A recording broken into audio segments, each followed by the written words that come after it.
Bismillahirrahmanirrahim. Assalamualaikum warahmatullahi wabarakatuh.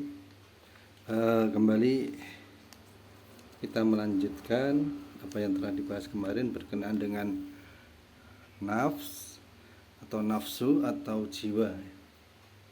Kemarin kita sudah membahas bahwasanya yang dimintakan pertanggungjawaban nanti di akhirat itu adalah nafs kita, jiwa kita.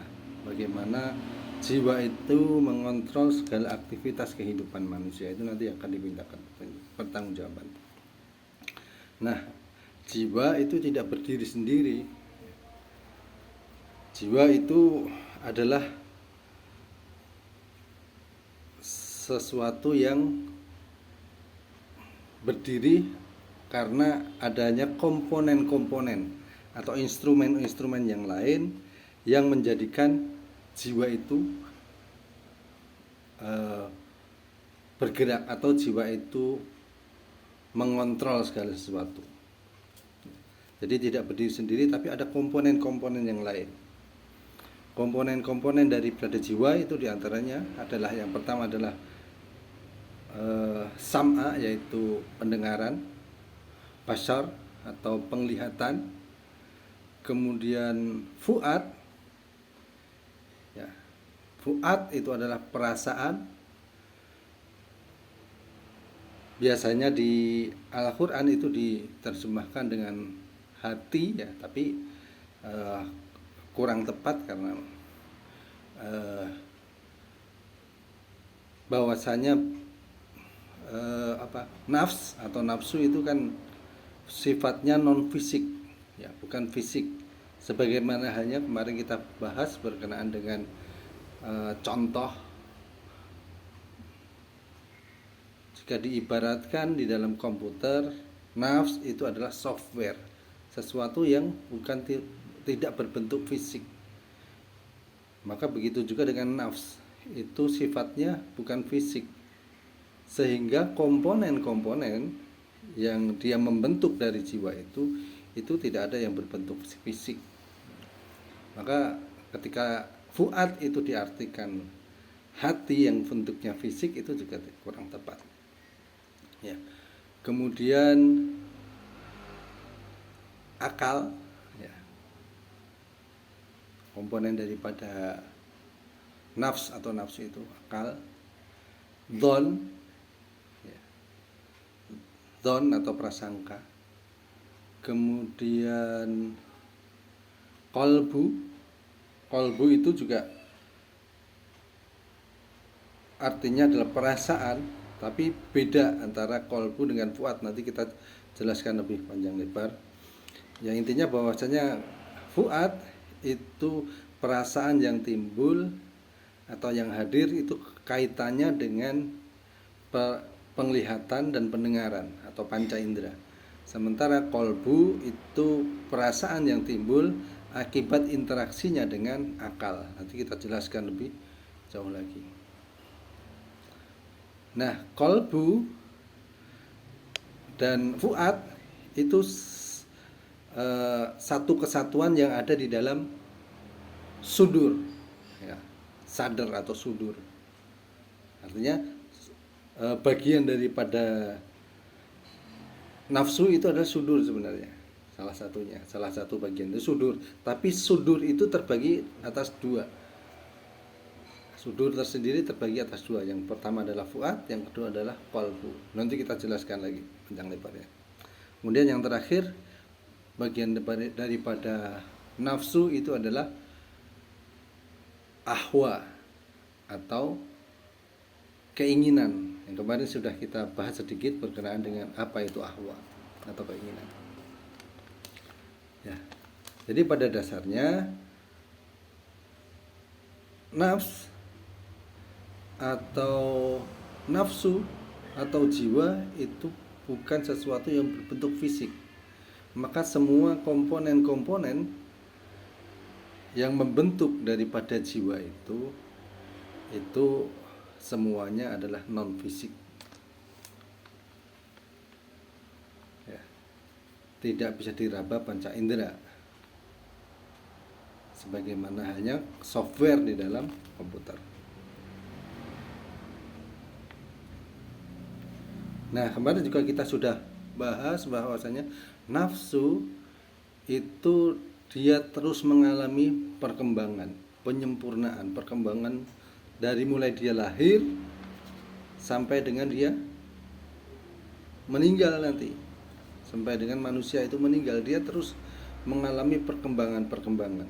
Nah, faktor-faktor yang mengalami dia berkembang itu ya di antaranya adalah penglihatan dan pendengaran. Bagaimana penglihatan dan pendengaran itu menangkap segala aspek-aspek di alam ini, di sekitar dia. Dengan penglihatan dan pendengaran itu dia menerima segala informasi, baik itu ilmu, baik itu apapun itu diterima oleh penglihatan dan pendengaran. Nah, itulah yang membuat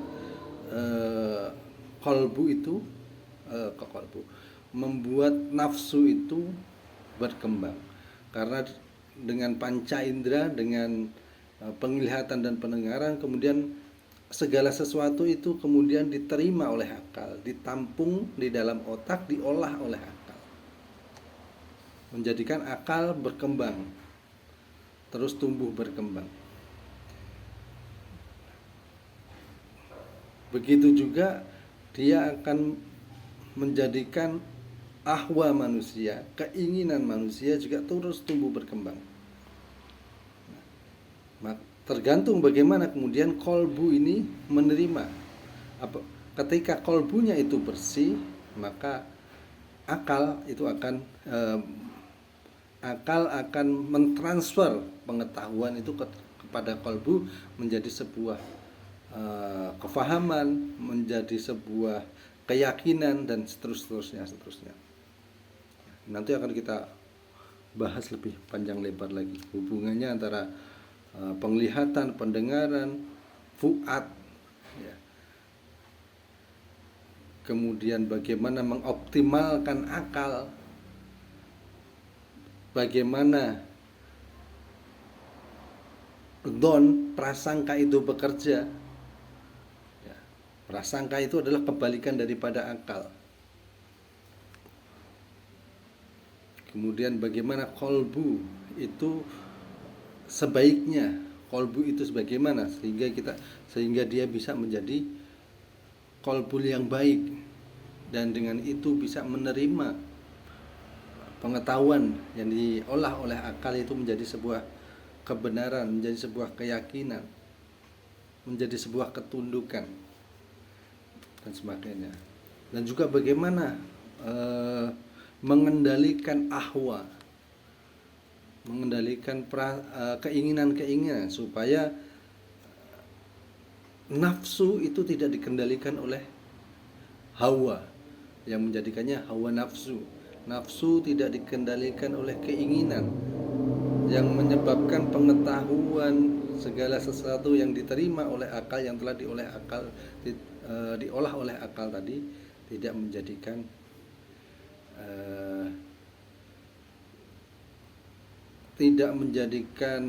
itu tertolak oleh kolbu dan semacamnya. Nah, coba kita bahas dulu bahwasanya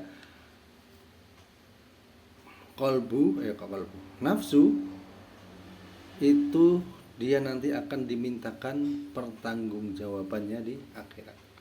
Maka seluruh komponen yang dia membentuk dari kolbu itu, baik itu penglihatan, pendengaran, fuad, akal, dhon, ahwa, dan kolbu nanti juga akan dimintakan pertanggungjawabannya oleh Allah Subhanahu wa Ta'ala.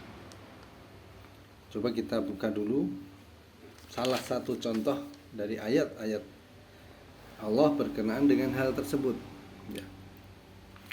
Di surah ke-17, di surah Al-Isra ayat ke-36, Allah berfirman di situ, wala taqfu, a'udzubillahi minasyaitonir rajim, wala taqfu Dan janganlah kalian mengikuti ma laisa laka, apa-apa yang kamu tidak mengetahui. Ma laisa laka, apa-apa yang kalian bihi, tentangnya, ilmun. Ma apa-apa yang laisa, tidaklah kalian, laka kamu, bihi ilmun, dengannya pengetahuan. Maksudnya, dan janganlah kalian mengikuti segala sesuatu yang kalian belum mengetahui ilmunya, pengetahuan tentangnya.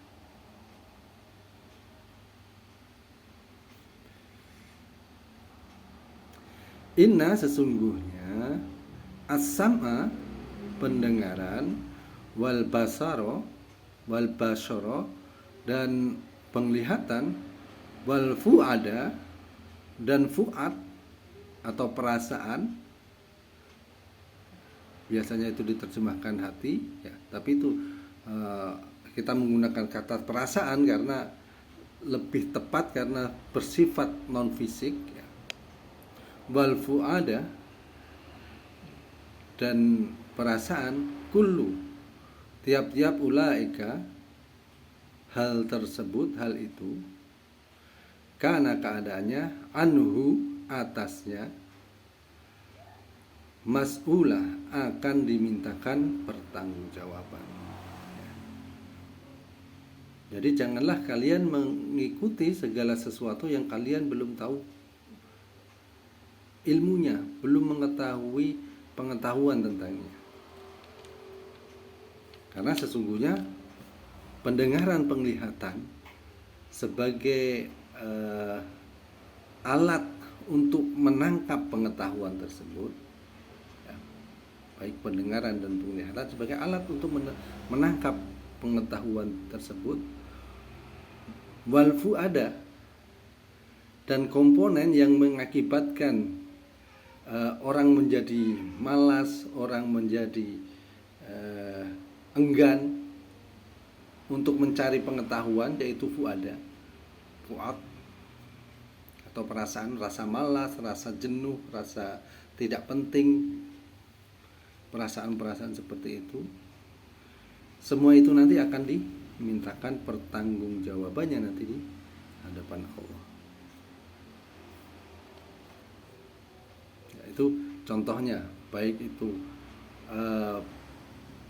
penglihatan, pendengaran, dan perasaan itu akan dimintakan pertanggungjawabannya di hadapan Allah. Ya. Pendengaran dan penglihatan itu sifatnya non fisik. Ya, fisiknya itu kan telinga, mata. Tapi penglihatan dan pendengaran itu sifatnya non fisik. Itu contohnya. Kemudian satu contoh lagi,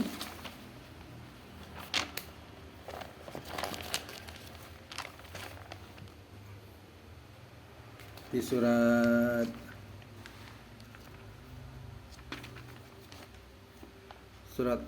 Al-Hujurat, surat ke-49, di ayat ke-12 Allah berfirman di situ.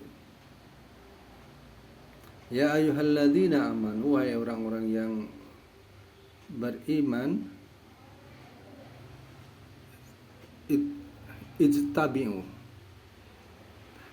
ijtanibu, jauhilah, kasiron, kebanyakan, minadh-dhonni, dari dhon atau prasangka. Inna, sesungguhnya, ba'dadh-dhonna, sebagian dari dhon tersebut, sebagian dari prasangka tersebut, ismu, adalah dosa. Ya. Ismun, itu adalah dosa. Jadi dhon itu sebagian daripada dhon, prasangka itu adalah dosa. Dan dosa itu nanti akan dimintakan pertanggungjawaban. Itu contoh daripada ayat-ayat Allah berkenaan dengan komponen-komponen yang ada di dalam nafsu bahwasanya mereka juga akan dimintakan pertanggungjawaban.